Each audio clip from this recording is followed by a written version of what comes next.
Boa noite, estranho. Seja bem-vindo a mais um episódio do programa Pesadelos Reais. Um podcast onde seus piores pesadelos se tornarão realidade. Eu sou Noroko, e hoje conheceremos um dos casos de fenômeno poltergeist mais documentados de todos os tempos. Então fiquem confortáveis, coloquem os fones de ouvido e apaguem as luzes para uma melhor imersão.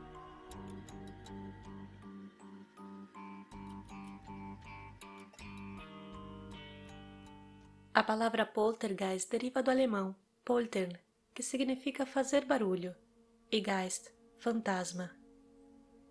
É um fenômeno paranormal relacionado a qualquer fato visível, de natureza violenta e diferente das leis físicas, é produzido por uma entidade ou energia imperceptível. O termo é utilizado frequentemente para definir todos os eventos violentos que acontecem em um lugar supostamente assombrado e que não se ajustam à normalidade física. Os fenômenos poltergeist geralmente incluem ruídos inexplicáveis, movimentos de objetos inanimados, materialização, desaparecimento de alimentos, odores estranhos e ataques físicos. A entidade imperceptível que gera esses eventos, segundo a parapsicologia, costuma ser um fantasma ou entidade associada a uma pessoa morta. Também pode ser causado por telecinesia inconsciente, decorrente de estresse ou tensão emocional. O poltergeist de Enfield atormentou uma família no subúrbio londrino no final dos anos 70. Mais precisamente no endereço Green Street 284, em Enfield, no norte de Londres, que se tornou conhecido por uma razão macabra. É o local de atividade poltergeist melhor documentado do Reino Unido. O caso do poltergeist de Enfield foi a inspiração por trás dos filmes Invocação do Mal 2, de 2016, e Poltergeist, de 1982. Em agosto de 1977, Peggy Hudson, uma mãe divorciada, residia em Enfield com seus 4 filhos. Margaret, de 13 anos, Janet, de 11, Johnny, de 10 e Billy, de 7 anos. Na noite de 31 de agosto, Margaret e Janet estavam em suas camas, quando viram uma cômoda se mexer sozinha. E assustadas, as meninas começaram a gritar, chamando por sua mãe, que estava dormindo em outro quarto. Quando Peggy chegou à porta do quarto das meninas, a cômoda moveu-se em direção a ela. Peggy ficou horrorizada e tentou empurrar a cômoda na direção contrária. Em seguida, o móvel moveu-se em direção à porta novamente, e ela não conseguiu empurrá-lo de volta. E, sem saber mais o que fazer, a mãe tentou acalmar as meninas e pediu a todos que descessem juntos ao andar de baixo. O estranho episódio foi acompanhado de repetidos barulhos de batidas e estrondos vindo de trás das paredes. Com medo, Peggy pediu a um dos seus filhos que fosse chamar o vizinho, chamado Vic Nottingham, que em depoimento contou que ouviu batidas assim que entrou pela porta principal. Ele procurou por toda a casa o motivo de tanto barulho, mas ao não ter êxito na sua busca, achou que o certo seria chamar a polícia. Carolyn Hips, uma policial, foi a primeira a chegar ao local e viu uma cadeira se deslizar sem explicação pelo quarto. Ela descreveu que a cadeira se levantou cerca de 1,5 cm do chão e se deslizou 1 metro para a direita, antes de parar. E alegou que não foi possível determinar a causa do movimento. No entanto, assim como Peggy Hudson e Vic, Hips não sabia o que fazer. Outras alegações posteriores incluiriam vozes desencarnadas, ruídos altos, brinquedos atirados, cadeiras viradas e crianças levitando. Ao longo de um período de 18 meses, mais de 30 pessoas, incluindo vizinhos, pesquisadores psíquicos e jornalistas, disseram que viram vários móveis pesados movendo-se por conta própria, objetos sendo jogados em uma sala e as filhas parecendo levitar a vários pés do chão. Muitos também ouviram e gravaram ruídos de batidas e vozes roucas. A história foi coberta no Daily Mirror, até que os relatórios chegaram ao fim em 1979. Maurice Grosse, membro da Sociedade para a Investigação Psíquica, coordenou a investigação que estava ocorrendo na casa dos Hodgson. Ele mesmo alegou ter visto algumas bolinhas de gude se movendo de um lado para o outro, sem ninguém ter tocado nelas, e viu uma porta se mover sem ajuda. Logo também sentiu uma diminuição na temperatura da casa sem explicação aparente.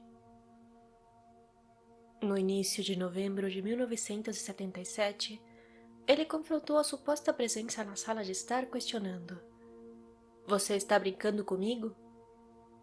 E em seguida, uma caixa de papelão e uma almofada foram arremessados em direção ao seu rosto. No ano seguinte, o casal de investigadores paranormais Ed Warren, um demonologista reconhecido pela Igreja Católica, e Lorraine, uma médium e clarividente, também visitaram a casa dos Hodgson. Gravaram entrevistas com a família e obtiveram imagens dos fenômenos sobrenaturais. Richard Grosse, o filho de Maurice, era um advogado recém-formado quando começou o caso do poltergeist de Enfield. Ele é provavelmente o único membro da Sociedade de Direito inglesa que conseguiu interrogar um fantasma. Richard disse à BBC News: "Todos os dias, no café da manhã, meu pai me mostrava uma ou duas fitas cassete que ele tinha gravado na casa. Elas começavam com barulhos e batidas. Em seguida, as batidas respondiam ao interrogatório. Quando o suposto fantasma começou a falar, Richard se tornou seu interlocutor. Durante a investigação de Maurice Grosse, a repórter da BBC Rosalind Morris cobriu o caso para programas de rádio. Uma noite, ela e Grosse fizeram uma vigília noturna na casa enquanto a família dormia. Depois que as meninas foram dormir, ouviram um barulho enorme vindo do quarto, no andar de cima. Morris subiu as escadas e parecia que alguma coisa tinha empurrado uma cadeira para o outro lado do quarto, a uma distância de mais de 2 metros de onde o móvel estava. Para ela, era impossível que as duas crianças que estavam dormindo na cama tivessem feito isso. Na época, Morris declarou que estava convencida de que algo tinha sido responsável. Uma voz rouca e masculina começou a ser ouvida quando as crianças estavam em algum cômodo. Ela parecia emanar de trás de Janet, que dizia que a voz vinha da parte posterior do seu pescoço. A voz se identificou como um antigo morador da casa, chamado Bill Wilkins, que morreu aos 72 anos de idade. Interrogado por Richard Grosse, Bill disse que morreu devido a uma hemorragia, enquanto estava sentado em uma cadeira que ficava em um canto no andar de baixo. I want you to tell me whether you remember what happened to you when you died. 2 days before I died, I went blind. Then I had an hemorrhage and I fell asleep and I died in a chair in a corner downstairs. Quando lhe perguntaram por que Janet não podia vê-lo, a voz respondeu: Sou invisível. E logo soletrou a palavra fantasma em inglês. Why can't Janet feel you? I'm invisible. You're invisible. Why are you invisible? So my G-H-O-S-T.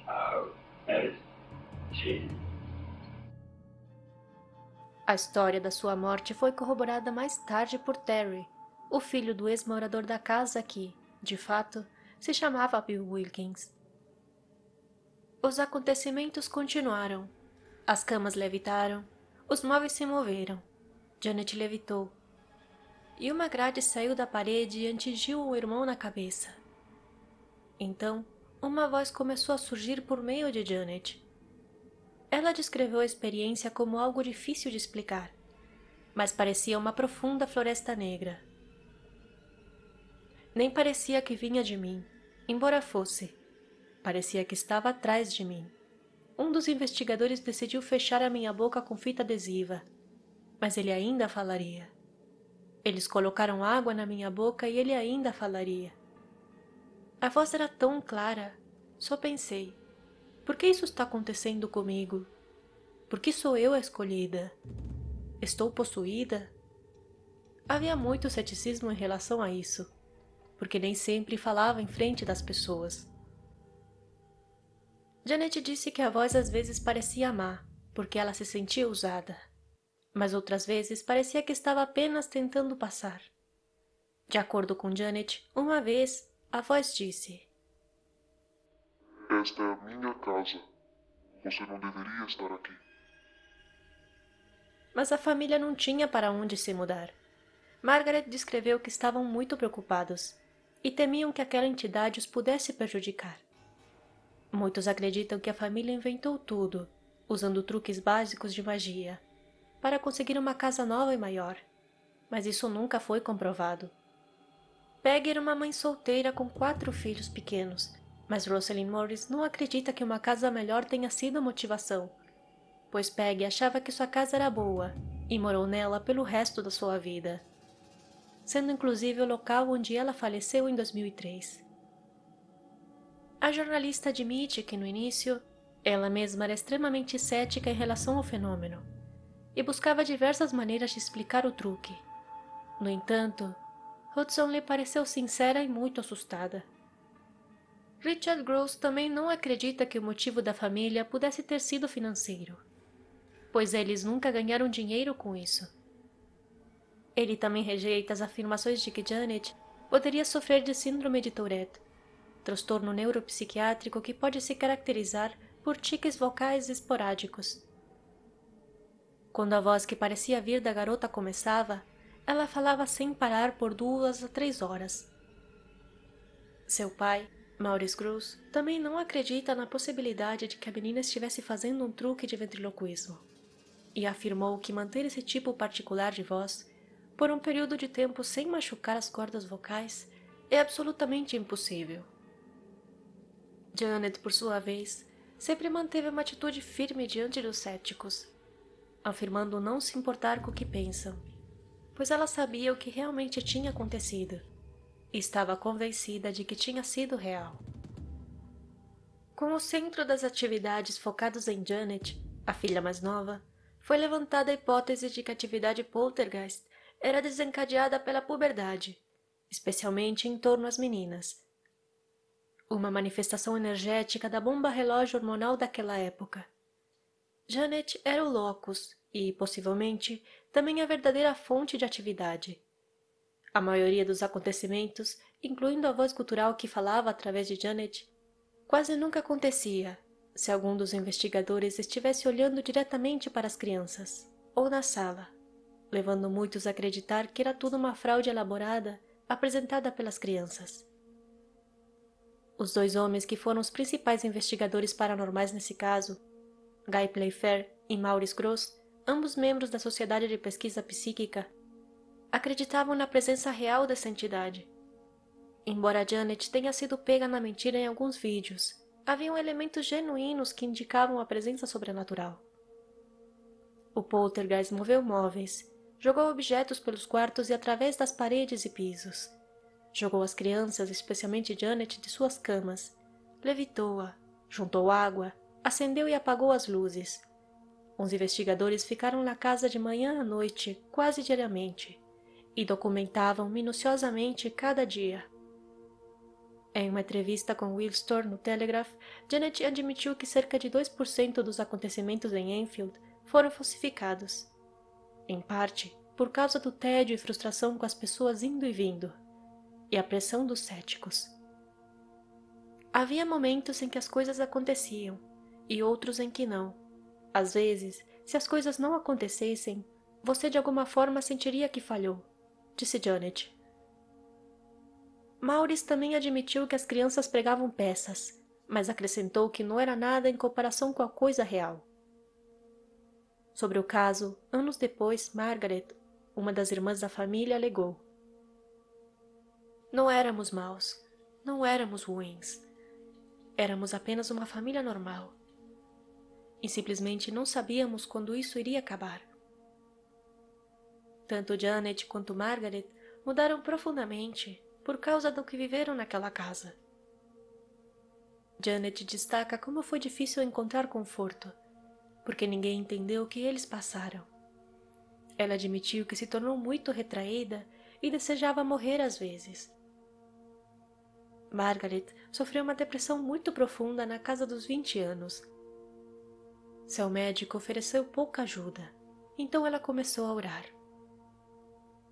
Na época dos fatos, os investigadores paranormais Ed e Lorraine Warren ouviram sobre o caso de Enfield através de um padre local e decidiram viajar para a Inglaterra para ajudar os Hudsons.